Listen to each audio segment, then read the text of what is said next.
Hi, this is Dennis Nymark. This is a video created for assignment number 2 of the PIDP program 3240 with Brian Castle. I've chosen for this assignment to discuss a video by Don McMillan entitled Life After Death by PowerPoint. This was produced in 2010 and it is available on YouTube. I want to give you an idea of why I chose this video. I started my career in this field in 1984. 1984, I started my education in electronics technologies, computer technologies, and an electrical apprenticeship, which I completed in 1991. PowerPoint, which was originally released as Presenter, was released in about 1986, and I was exposed to its use early on in the computer program. We used it primarily to create images on computers and then use those images to produce transparencies that we used on overhead projectors. This method was used up until about 1991 extensively and still were in use up until 2001 when I entered into education with BC Tel. The video that I wish to discuss identified 7 common concerns that we run into with PowerPoint presentations. The first concern that he brings to mind is that presenters would have on a PowerPoint slide all of the words that they were going to use in their presentation. This makes it very difficult for students to focus entirely on the message as they're reading the message as you are speaking it, and it becomes a bit of an issue for everybody. But this was the primary way in which this was used in the early days of PowerPoint. We continued to use this method because it was easier than writing all of our notes on the board. It was much easier to bring out a transparency, throw it onto an overhead projector with all of our notes already formulated in an easy to read format, and the students, it was thought, would have the benefit of consistency across the program so that each instructor would deliver approximately the same message. Having sat through many of these instruction sessions, I did not find the PowerPoint to be particularly valuable. I would much sooner have been able to focus entirely on the presenter and hear the message that was being said, even if he was reading it from a book himself. But this is still in use. People are still doing this today. You still find it in sales. You still find it in orientation with new equipment in the industry that I work in. As they bring up new products, they want to tell you everything about the product, and to make sure that they don't miss anything, they very carefully script on PowerPoints exactly what the sales representative is supposed to say. And as a result, the PowerPoint presentations are not really assisting in the presentation. They're simply more of a placeholder for the person delivering the material. Also, he mentions 6 other things that are a problem, and some of them relate to the way in which we see. Basically, sight requires 4 basic things. I mean, obviously we need light, the quality and quantity of light available to be able to discern what we are seeing, but we also need size and contrast, and most importantly, we need time to see effectively what it is that we're trying to interpret. The next couple of slides in his PowerPoint presentation addresses some of this. He talks about font size. Size matters.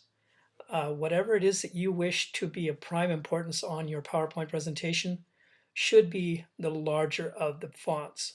Quite often we'll find on PowerPoint presentations that the title of the slide, which is rather generic, is much larger in size than the message or the key points that we're trying to bring across. As a matter of fact, most templates are created in this way. The main message on the slide is the largest, and the bullet points that would identify your key points that you're trying to make are usually in a smaller font.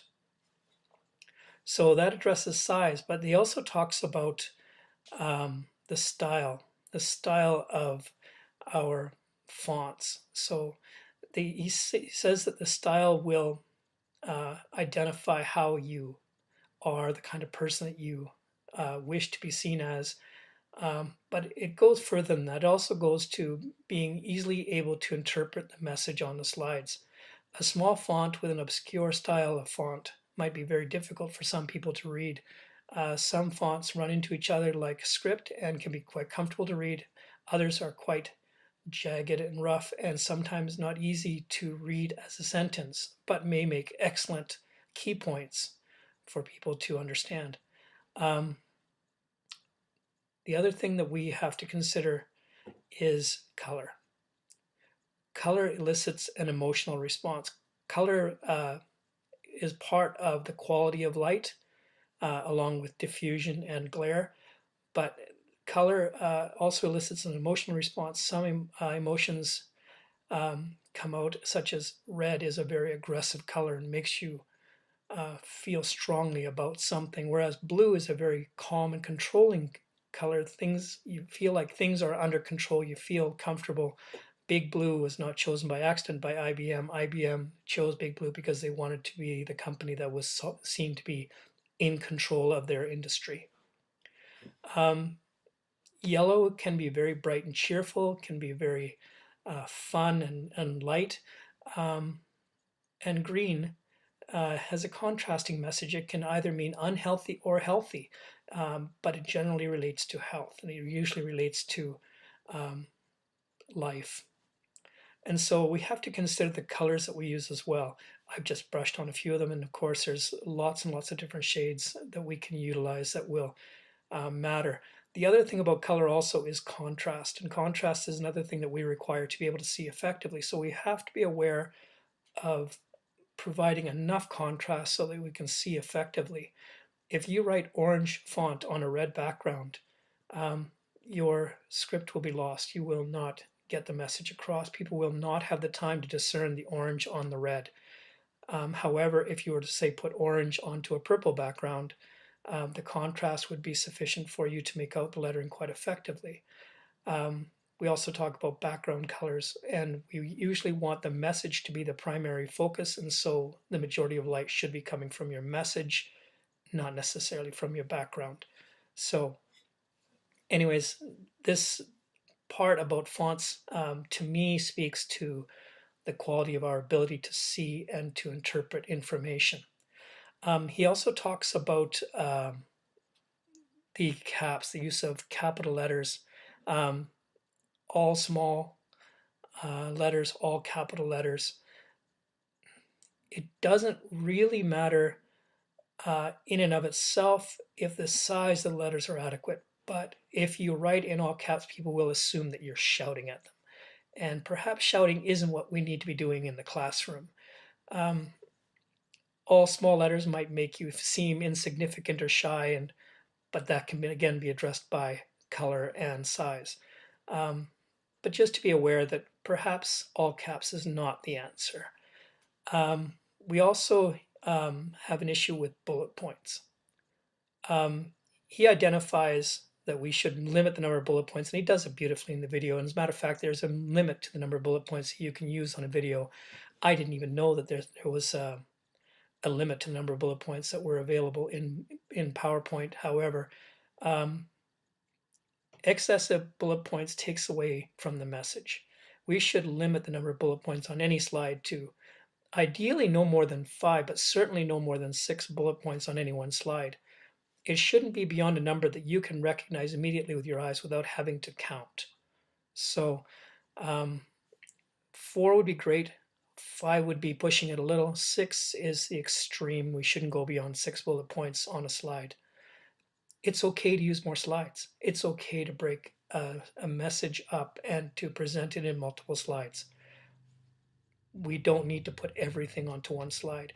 Nobody's ever walked away from a slideshow presentation and said, boy, I'm sure glad that was limited to 3 slides. I couldn't bear to sit through one more slide. However, I've been through many presentations where there have been several hundred slides and found them to be very entertaining. The message is clear, you're given time to get the information, and each slide has a very small amount of information that we need to gather so we have more time. So anyways, we also talk about excessive animations. And that fits into the time aspect of our ability to see. When things are in motion, we're tracking the motion and we're trying to discern what the message is in the motion. If the motion is too fast, we can't see it at all. Magicians make use of this all the time. They try to use light and size, contrast and time to fool our eyes so that we don't see the things that they're trying to hide from us. Things that move quickly, that have very low contrast, we likely will not see at all. As a matter of fact, if we feel there was something that we should have seen, our mind will put that object into the picture for us, even if it didn't exist in the first place. The hidden coin in the hand is a prime example. We saw him put the coin in his hand. We didn't see the coin move because of the lack of contrast, the speed at which he did it, and all kinds of other things. When he holds his hand out, we assume it's in there. We are seeing that the coin is in his hand. It is in fact not there at all. Some wonderful ideas about this that we could explore further, but moving on, I'd just like to say that when we are moving items on a PowerPoint presentation, it's nice for effect. It gives you a bit of a break from focusing on a slide, but don't expect a message to come across while things are in motion. Also discusses acronyms. And in my industry, I have been through slideshow presentations where it can be several slides before there's any actual words on a slide. Acronyms are extremely painful. All students today tell you that they are very adept at computers. They know computers backwards and forwards. They know all about the internet. But if you ask them what DSL stands for, they will likely not be able to give you an answer. Even though DSL, the digital subscriber loop, is the way in which they connect to the internet on a daily basis. So acronyms are very dangerous.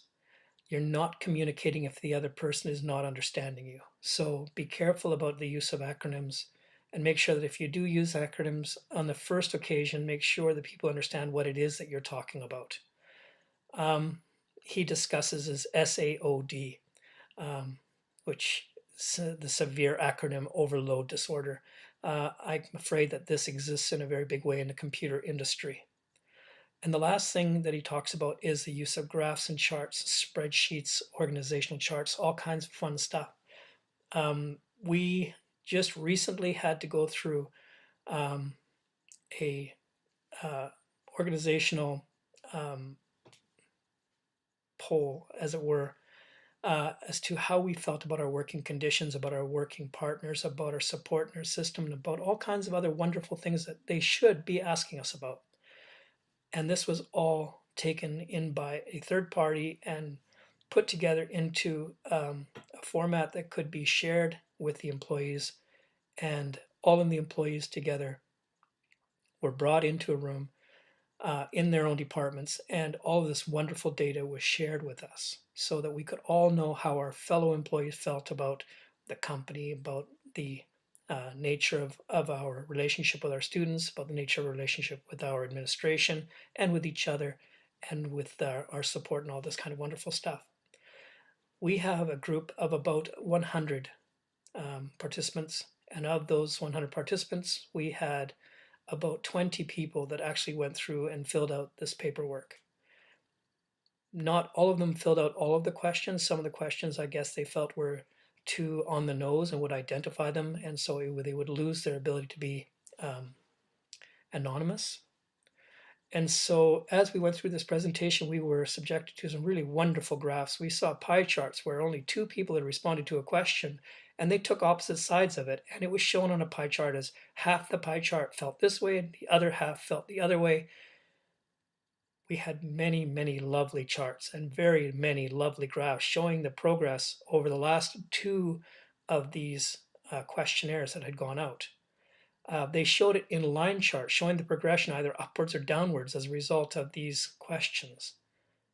Very, very stunning that they would go through all this trouble for something that might be useful to an administrator but was not useful at all to the participants in the meeting. Um, I'd like to say that PowerPoint is better than what I've seen. I have seen some wonderful presentations done on PowerPoint, um, but the talking head or the complete script, very, very difficult to watch. I don't envy you having to sit through this discussion, um, but I will try and trim it down some in post. Um, in any respect, PowerPoint is a wonderful tool. When used correctly, it is very, very valuable. It's great for showing small details. It's really great for showing animations and videos of things you wouldn't otherwise easily see. As an instructional tool, I think it's indispensable, but I think it is way overused, and it is used more as a placeholder in many cases than it is as an educational tool. I feel that many of these documents are made from the top down as a memo from higher up and created into a PowerPoint at the end with no real concern for the audience that is going to have to sit through these PowerPoints. I speak to sales PowerPoints primarily with this. A new product comes out and every single detail of that product has to be produced onto a PowerPoint slide. And many of the slides, if it would be like, for instance, the interior of a car, and they will show you everything that is great about the interior of their car on one slide.